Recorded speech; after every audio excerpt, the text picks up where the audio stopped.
noite, tudo bem com vocês?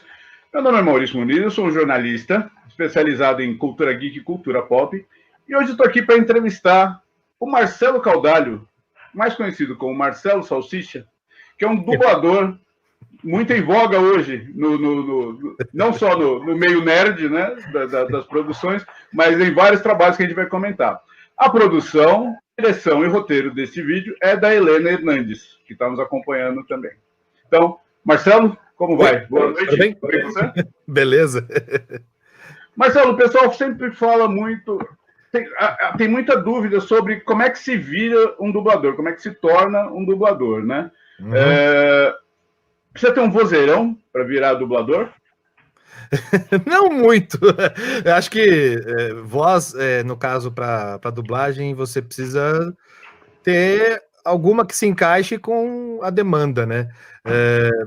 Tem voz de criança, voz de velho, voz para quem tem a voz mais grave, personagem que demanda voz de galã. Então, acho que sempre vai ter um papel ou alguma coisa que necessite dessa característica diferente de voz. Então, por exemplo, o elenco de São Paulo tem cerca de 300, 400 pessoas, então, dentre a gama gigante de vozes, sempre tem essas diferenças que acabam se encaixando em determinados trabalhos. Então, não necessariamente você precisa ter aquela voz de veludo.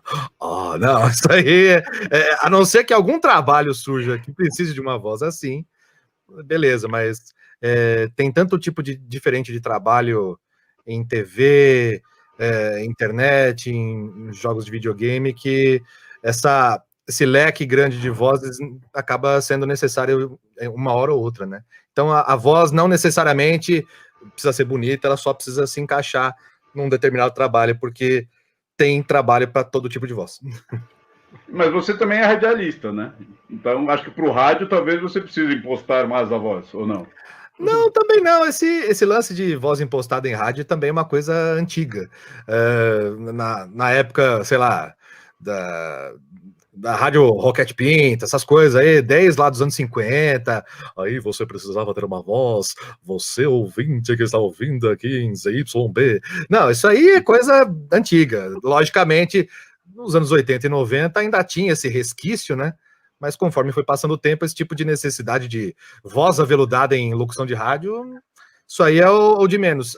O que precisa ter é alguém comunicativo que tenha aquela simpatia, né, para o ouvinte ficar ligado naquela rádio, né? Porque trocar de estação de rádio é uma coisa tão fácil. Então, hoje em dia, você precisa ter conteúdo, né? Precisa ter assunto e precisa ser alguém bacana para você ouvir, que seja agradável. Então, esse lance de rádio com voz de veludo é uma coisa que ficou no passado aí das rádios antigas.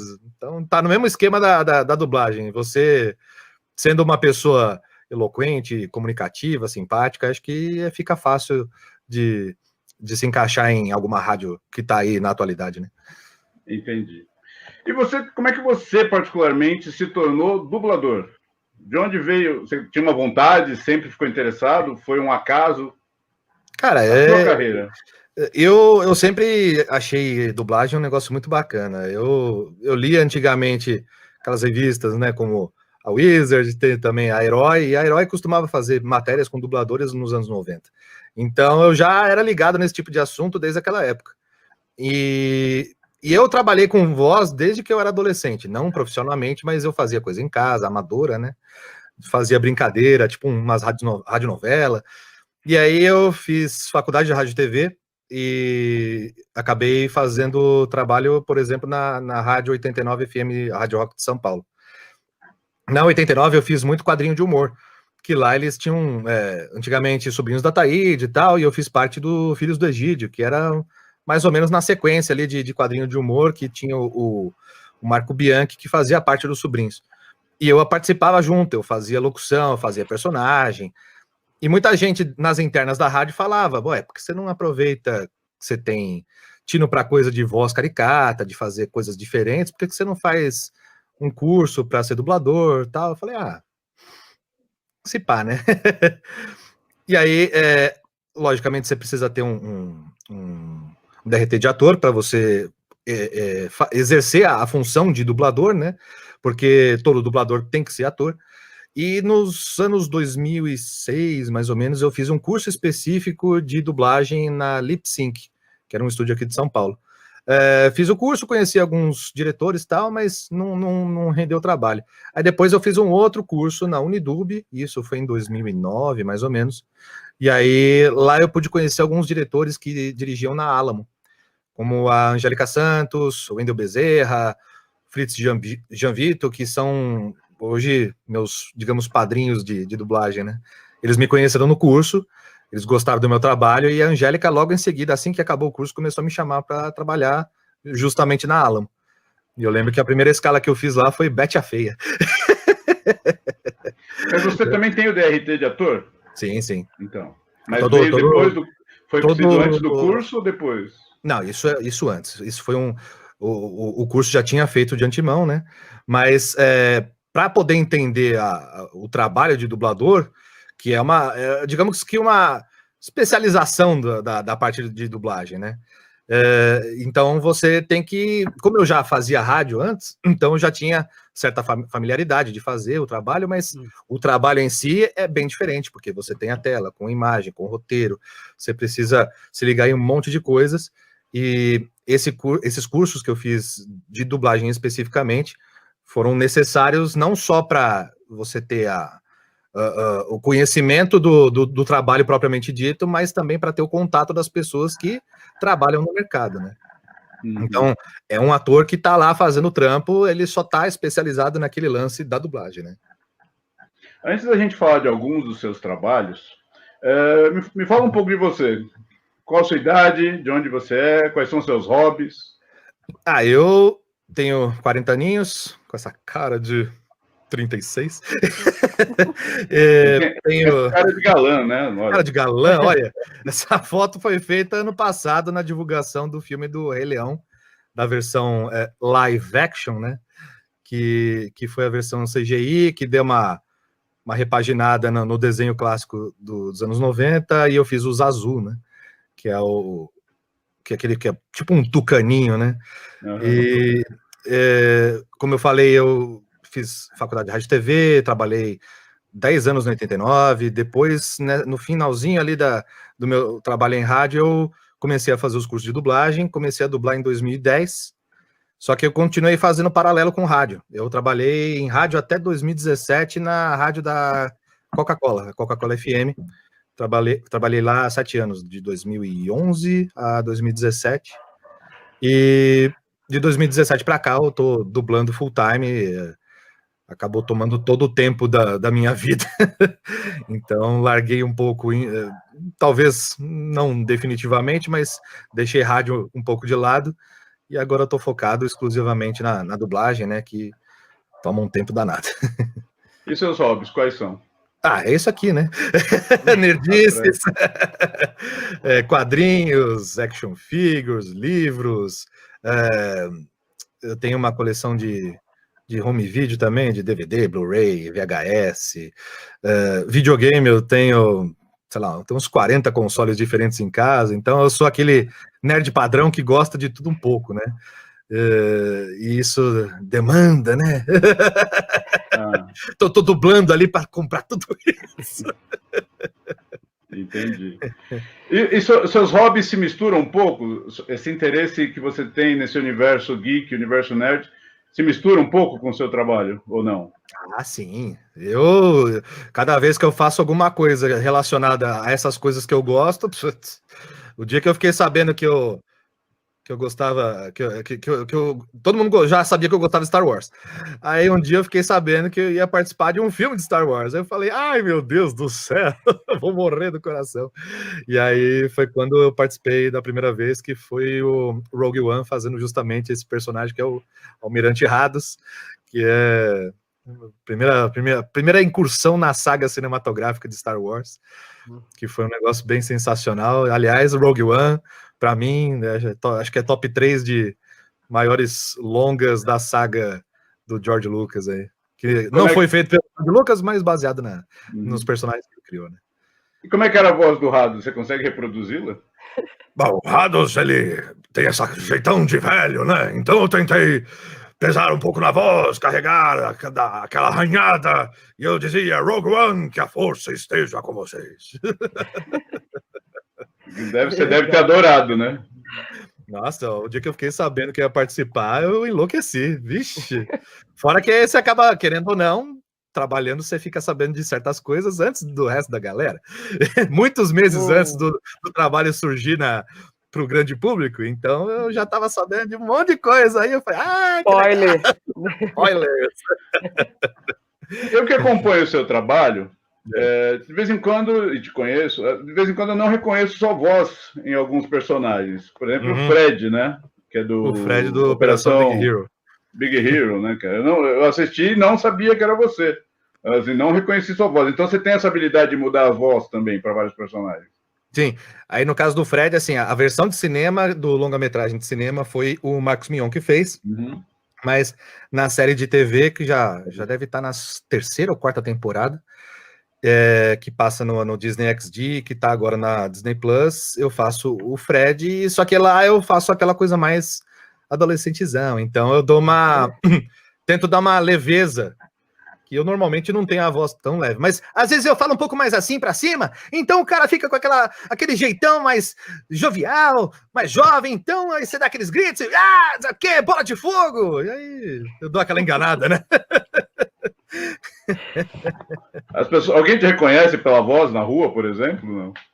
Cara, é que eu não sou. Tem essa galera dos dubladores que tem uma galera famosa e tal. Eu não confesso que eu não me encaixo muito nesses padrões, mas teve gente já que uma vez eu tava. Acho que eu fui no cinema, não sei se foi no Shopping Santa Cruz. Que aí eu fui comprar o ingresso e a pessoa, não sei o que, conheço a sua voz, você é dublador? Falei, sou. Mas não é sempre, não. Acho que talvez. É que como acho que já me falaram que eu tenho uma voz branca. E dentro da dublagem os caras falam que voz branca é aquela voz que não tem necessariamente uma característica muito marcante. E isso dentro da dublagem é muito bom, porque isso te dá um leque de trabalho muito maior se você tivesse uma voz com uma característica muito particular. Então tem muitos dubladores que têm, sei lá, uma rouquidão na voz, ou um jeito de falar um pouco diferente, e eles fazem certos tipos de personagem. Então como já me... Oi? Que nem o Scooby-Doo, né? Tipo, o Drummond, ele tem aquela voz dele. Se você ouvir a voz do Drummond, você já sabe que é ele. Então já me falaram que eu tenho uma voz branca, então tipo, eu consigo dar aquelas enganadas. Eu posso fazer, sei lá, voz de velho, voz de bichinho, voz de cara completamente pirado, voz de preguiça. As pessoas não te reconhecem porque não escutam você falando normalmente com a voz do Flash, né? Esse personagem que talvez acho que é o mais marcante do Zootopia. Exato. Não é? É que ele fala tranquilo, bem devagar.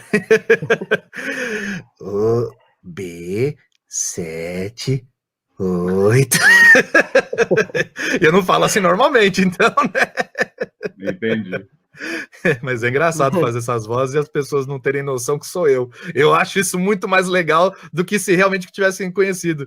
Chegar e falar, nossa, a galera chega pra mim e fala, Salsicha, você fez tal personagem? Nossa, eu achava que não era você. Eu falei, é mesmo? Valeu! A graça é essa. No caso do Flash, por exemplo, você foi ao cinema em alguma sessão e viu o pessoal rindo do personagem? E qual é a sensação de ver o pessoal ali do seu lado rindo, né? Sem saber que é você que fez a voz? É mó legal. Nossa, quando eu fui assistir Zootopia, eu rachei o bico, porque eu tava lá de boaça vendo o filme. Na hora que entra a cena do Detran lá do filme, putz, a galera rachando o bico em volta, eu só ali, ó. É divertido pra caramba. Outro personagem que você fez, que deve ter te deixado muito empolgado, né? Porque eu sei que você é muito fã do universo Marvel, foi o Mordo, né? Que é um coadjuvante de grande importância no filme Doutor Estranho. Sim, ele, nos quadrinhos, é um dos grandes vilões do Doutor Estranho. E nesse primeiro filme ele começa a história dele como um aliado, né? Então fica aqui aquela torcida para que futuramente, num Doutor Estranho 2, o Mordo retorne para ser finalmente aquele vilão que a gente conhece nos quadrinhos, né? E E fazer a voz do tio Etel foi uma responsa, porque eu tive que dar uma seriedade pro personagem que eu não tô acostumado a fazer muitas vezes. Galera me escala mais para fazer essas coisas completamente malucas. Aí quando eu faço alguma coisa séria, o pessoal fica, nossa, mas quem que é? Foi um desses casos aí de não reconhecer que era eu. E eu achei mó legal, porque todo mundo assistiu, o pessoal gostou e falou, nossa, mas era você? Eu falei, olha só. Consigo fazer coisa séria. E a voz do Zazu? Então, Zazu eu fiz. No original, quem faz a voz é o. Como é que é o nome daquele apresentador da HBO? Putz, agora esqueci o nome dele. Ele tem um programa na HBO de entrevistas e ele é inglês. Então, tipo, ele tem todo aquele jeitão de mordomo, né? Então, tipo, não sei o que lá. E eu fico fazendo essa voz mais pra cima. Ai, meu rei, Simba, meu querido, não vai embora. Então, eu achei que você faz a voz como se você tivesse com um pano de prato aqui no braço, falando, uma bandeja na outra mão. O senhor quer uma sopa? Então, eu fiz ele com aquele jeitão de mordomo inglês, né? Deixar a coisa mais impostada do que o normal. E ainda tive que cantar. O detalhe é que eu tive que cantar uma música lá, na hora que aparece o Simba filhotinho, que ele tá correndo lá na savana africana, e eu tive que cantar lá uma música. Aliás, eu acho que é a única música que eu tenho lá no Spotify. Não tô demais. Teve algum papel mais difícil, assim, um papel que foi difícil para você, que você achou mais complicado, mais complexo, a dublagem?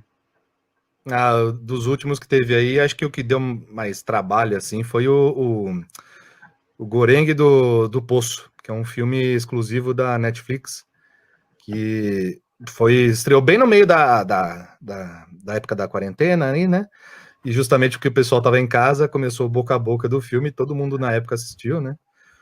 E foi um trabalho que chamou atenção, e também entra naquela leva de coisas que eu fiz que estão mais fora da caixinha, né? Mais sérias, mais pesadas, carregadas, porque o filme é bem pesadão, é bem deprê em alguns momentos.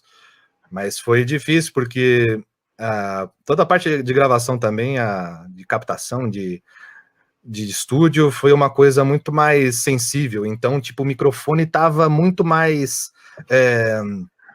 como eu posso dizer? Estava ajeitado de uma forma que a gente tinha que falar um pouco mais baixo que o normal. Então, a gente falava algumas frases com um tom mais baixo, tal. Às vezes... cenas que tinha que pegar só respiração, então você tinha que respirar direitinho. E muita coisa a gente teve que refazer, porque, querendo ou não, a nossa boca, você emite certos sons que você não tá... você solta involuntariamente, né? Tipo, esses cliques que você dá com a boca, com o dente e tal. E como a captação estava muito sensível, muita coisa a gente tinha que refazer, porque... tinha que ficar natural sem dar defeito. Então a gente teve que refazer muitas falas. Depois que o filme foi acabado, deram um catadão lá para ver se tinha alguma coisa errada, e ainda assim a gente teve que refazer algumas coisas. Então deu um trabalhão, porque tinha que ficar milimetricamente bem feitinho, né? Então foi um dos trabalhos que demandaram um pouco mais de tempo que o normal, porque o apuro do negócio estava muito fino, né? Então a gente tinha que acertar direitinho cada falinha para ficar legal. Ó o cachorro. E quanto tempo, em média, um filme de 2 horas leva para ser dublado? Cara, esse aí, particularmente, eu acho que eu demorei umas 3 escalas para fazer. É que, como ele falava bastante, eu tenho um problema que eu não consigo gravar muito tempo direto, porque senão eu perco a voz muito fácil. Então eu tive que dividir, acho que em 3 escalas, não sei se foram 3 escalas de 2 horas, ou de 2 horas e meia. Esse aí eu devo ter demorado, sei lá, umas 6 ou 7 horas para fazer o filme todo. Se for contar tudo que a gente fez de retake, aí você bota mais um tempinho a mais.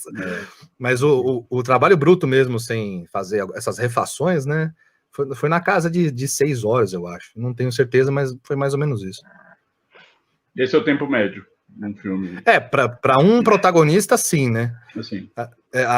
Ainda que no filme ele tem bastante interatividade, tem outros personagens, então ele não fala sozinho o tempo todo. Então, para um personagem principal que fala mais ou menos adequadamente, interagindo com outros personagens, acho que é uma média de 6 horas para fazer um filme todo, né? No caso do Mordo, ele, como ele é só um coadjuvante, ele aparecia menos. Deve ter demorado, sei lá, umas 3 horas para fazer. Foi bem menos, né? Entendi. Você é a voz principal do seriado Professor Iglesias na Netflix, né? Tem tudo a ver comigo. O Professor Iglesias é meu primeiro protagonista numa sitcom. Então, esse aí é divertido pacas, porque é um cara que tem muito a ver comigo, não só pela figura gordinha, barbudinha, mas também porque ele é todo engraçadão e ele fica fazendo vozes nos episódios. Então, tem hora que ele começa a imitar o Mike Tyson, ele começa a imitar o Sylvester Stallone, e aí eu tenho que me virar para fazer uma imitação mais ou menos parecida com a que ele fez. Então, o Professor Iglesias é um lance completamente mais de coisa bem humorada, engraçada, e que usa esse lance de imitação, de voz, que eu acho que tem tudo a ver comigo. Então, esse eu me dei bem, porque eu dou risada junto com o personagem na série. Legal. Acho que nós estamos encerrando, infelizmente, mas então, se puder, gostaria que você se despedisse das pessoas, deixasse uma mensagem ou falasse o que você quiser. Como mensagem final. Eu agradeço aí pela entrevista, me sentindo muito importante. Mandar um beijo aí para Helena, aquele abração pro nosso querido Maurício, Brodão. Obrigada. E querer dizer para quem tem a vontade de dublar, corra atrás, porque é um negócio muito bacana, muito divertido. Ele vai de encontro àquele lance de trabalho monótono, que você faz todo dia a mesma coisa. Na dublagem você faz cada dia uma coisa diferente e dependendo do que você faz, você se diverte pra caramba, ou você sofre pra caramba, ou você enlouquece pra caramba, porque aparece cada personagem maluco. Então quem tem essa vontade de ser dublador, corre atrás, porque é um trampo divertido pacas. Que legal. Então, Marcelo, nós agradecemos muito a sua presença. Foi muito divertido, espero que o pessoal tenha gostado. Então, nós vamos nos despedir também. Obrigado para todos que assistiram. Helena, talvez queira fazer também. Muito obrigada a todos. Então é isso. Boa noite. Valeu, gente. Beijo para vocês. Tchau.